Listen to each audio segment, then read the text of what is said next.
tidak bagus bagi kehidupan masyarakat kita. Meskipun ada yang berpendapat ya itu enggak apa-apa. Tapi bagi saya enggak cocok kalau untuk Indonesia flexing gitu ya. Menampakkan kemewahan, hedonis dan sebagainya itu menurut saya enggak tepat.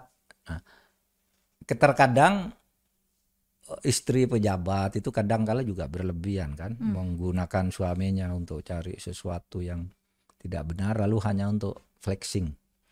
Lalu suaminya terjepit di dalam tugasnya. Kalau cilaka jadi masalah hukum gitu. Iya. Nah, kalau saya tuh hidup ya apa adanya gitu ya, kayak baju gitu ya. Kan ada baju yang harganya 17 juta, ada yang hanya 200.000. Kalau di foto itu kan sama aja, yang 17 juta dan 200.000. Betul Pak, iya kan? bener. Sama-sama aja sebenarnya kelihatannya ya. Oh, iya kan, apa kalau di foto kok orang Iya. saya malah enggak tahu lah, tapi orang yang perhatiannya itu bajunya itu harganya 22 juta katanya. Kok bisa tahu? Lah itu Pak mereknya yang di sini. Iya. Banyak pemerhati Pak. Kalau saya enggak. Kadang-kala kalau saya punya baju agak bagus tuh kadang-kala dikasih orang aja. Kalau beli sendiri ya yang murah yang asal bisa dipakai aja gitu. Enggak cari merek ini, merek itu, penjahit ini, penjahit itu gitu. Dulu Betty waktu saya jadi menteri pertama ini lucu nih. Gimana tuh Pak ceritanya? Saya kan dosen ya, bajunya ya biasa-biasa aja. Ketika saya jadi menteri di lantik pertama itu ketemu Pak Taufik Kemas, suaminya Mbak Mega, itu orang baik sekali. Dek katanya, kamu jadi menteri bajunya enggak pantas tuh. Nanti saya kirim penjahit. Kirimlah penjahit sama dia. Kirim penjahit, sudah itu dibuatkan jas kayak gini nih. Yang saya waktu itu enggak tahu kalau ada baju semahal itu. Oh, oke. Pak Taufik Kemas itu orang baik, sehingga saya merasa sedih dan kehilangan ketika orang seperti Pak Taufik Kemas yang suka mengayomi, sukanya berkawan lalu waktu itu meninggal. Ya kita semua sedih lah. Iya. Nah itulah pandangan saya tentang flexing ya. Terus menurut Bapak orang-orang yang melakukan flexing tuh perlu diberikan sanksi nggak sih Pak? Terus kalau perlu diberikan sanksi, yang cocok sanksi apa ya Pak ya? Enggak, kalau flexing itu tidak melanggar hukum. Asal barangnya halal. Tetapi dia melanggar moral. Melanggar kepantasan, melanggar budaya juga kalau di Indonesia. Karena gini loh, Betty, hukum itu kan aturan kan, yang kalau melakukan ini hukumannya ini hukum.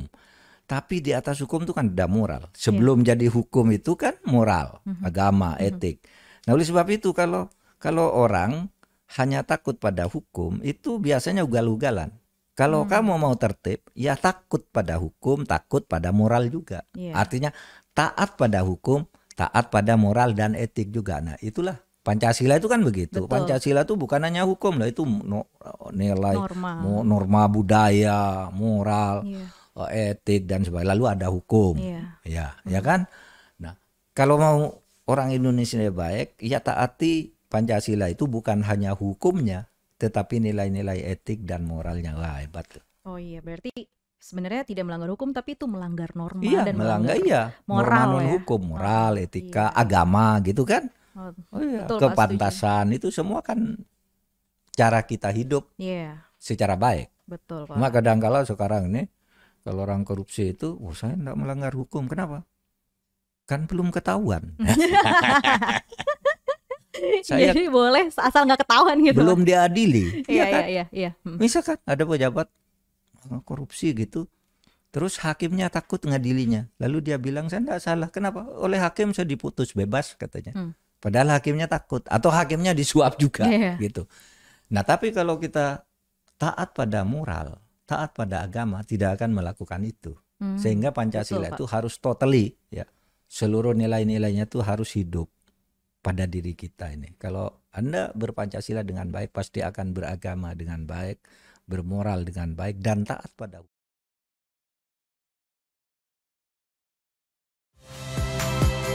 Saya Nitya Anissa, saksikan program-program Kompas TV melalui siaran digital, pay TV, dan media streaming lainnya. Kompas TV, independen, terpercaya.